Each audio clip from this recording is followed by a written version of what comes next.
呼び出しって何やったんだ？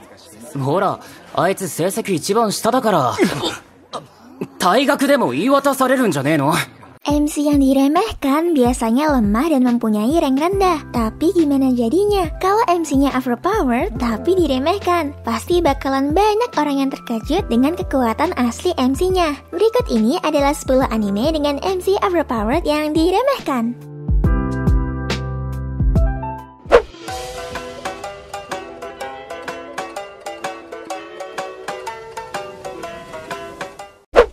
Mahotsukai Reimeki. MC di anime ini emang bener-bener diremehkan, bahkan sampai ke titik yang tidak dianggap. Namanya adalah Sable. Dia merupakan murid dari Akademi Kerajaan Venias yang menduduki peringkat terakhir. Hal ini disebabkan karena Sable tidak dapat menggunakan sihir atau bisa dibilang lemah banget. Uniknya dari Sable ini, dia kehilangan ingatan masa lalunya. Di anime ini, Sable diberi misi untuk pergi ke bagian selatan benua untuk mencari orang pemberontak anti sihir. Di perjalanannya, dia ditemani dengan beberapa murid lainnya dan juga penyihir sihir terlarang bernama Rox Christes.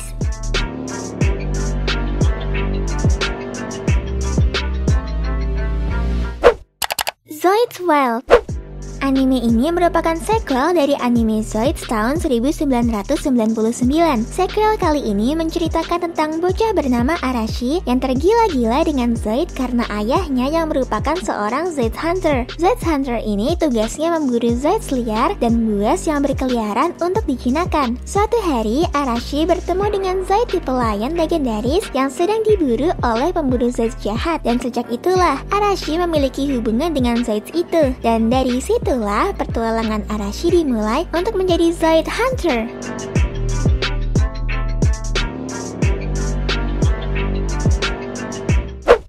Vivi, Fluorite Eye Song. Gimana jadinya jika para AI yang dibuat untuk membantu kehidupan manusia tetapi malah berbalik menyerang pencipta? Pasti ngeri banget kan? Nah, kejadian itu sama nih kayak anime ini, dimana dunia sudah maju dan AI pun sudah memiliki pemikirannya sendiri. Cerita animenya berpusat pada Vivi, sebuah AI yang pertama yang memiliki kesadaran sendiri untuk diberi tugas menjadi seorang penyanyi. Akan tetapi tiba-tiba program dari masa depan memasuki pikiran Vivi, di mana program itu berisi tentang penglihatan masa depan yang dimana AI lepas kendali. Di sini, Vivi mendapat tugas agar hal seperti itu tidak terjadi di masa depan.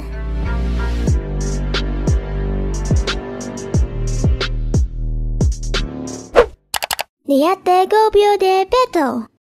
MC di anime ini awalnya orang normal, tapi tiba-tiba dia terseret ke dalam sebuah game yang sangat misterius, di mana semua orang yang terseret ke game dihapus kehadirannya dari dunia, bahkan dilupakan oleh semua orang. Akira Shiroyanagi adalah salah satu orang yang terjebak juga ke game ini, tapi untungnya dia mendapatkan kekuatan yang unik dan kuat. Karena dendam oleh organisasi yang menyeretnya ke dunia game, Akira bertekad untuk memenangkan permainan dan menghancurkan organisasi misterius itu.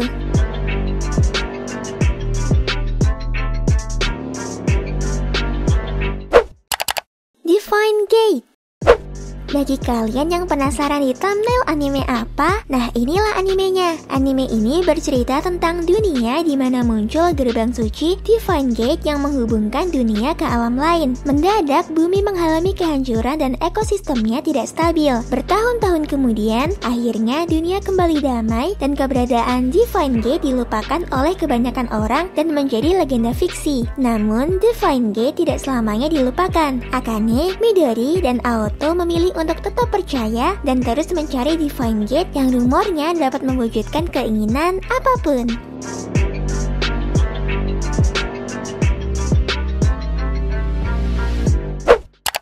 Beach Boy Riverside.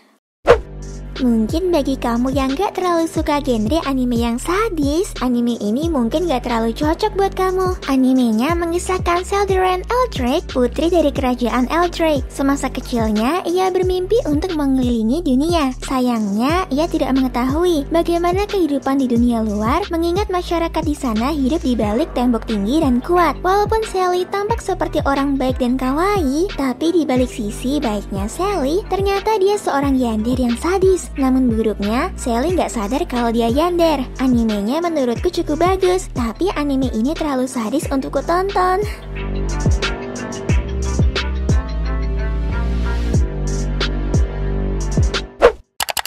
Android.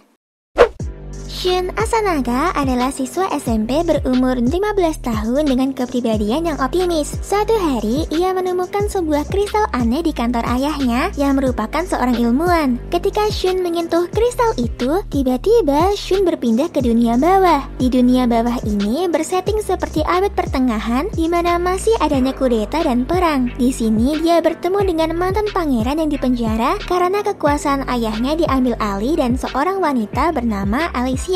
Di sini mereka punya tujuan masing-masing dan tujuan Shun adalah mencari tahu cara agar dia kembali ke dunia asalnya. My mother? And I'm like, okay, sorry. Hachi nante, sore wa nai desho?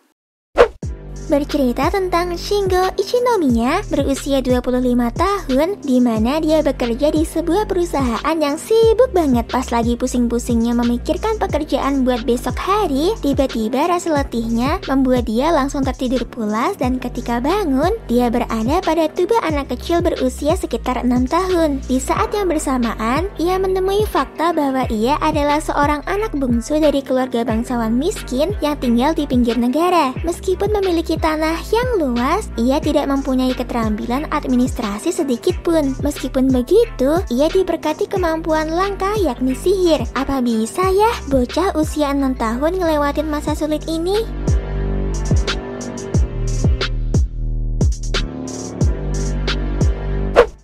Hamatora di animation.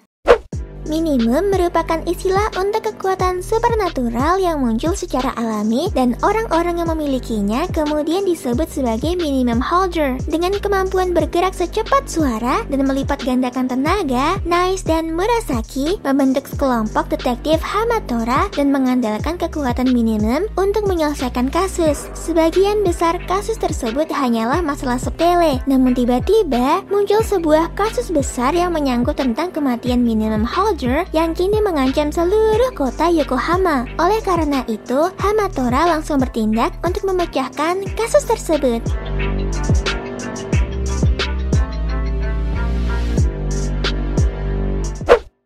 Rakudai Kishi no Cavalry. Cerita anime ini akan berpusat pada Ikki Kurogane, yang dimana dia diremehkan karena dia adalah kesatria yang gagal sekaligus orang terlemah dalam akademi kesatria sihir. Karena suatu insiden, Ikki ditantang duel oleh Stella, seorang tuan putri asing yang juga merupakan kesatria nomor 1, dan yang kalah harus menjadi milik si pemenang seumur hidupnya. Hal mengejutkan pun terjadi di sini, di mana Ikki ternyata menang dan pada akhirnya Ikki ngeharem di sekolahan. Di anime ini masing-masing murid memiliki senjata dari perwujudan jiwa mereka, dan seperti biasa, senjata MC memang paling keren sedunia.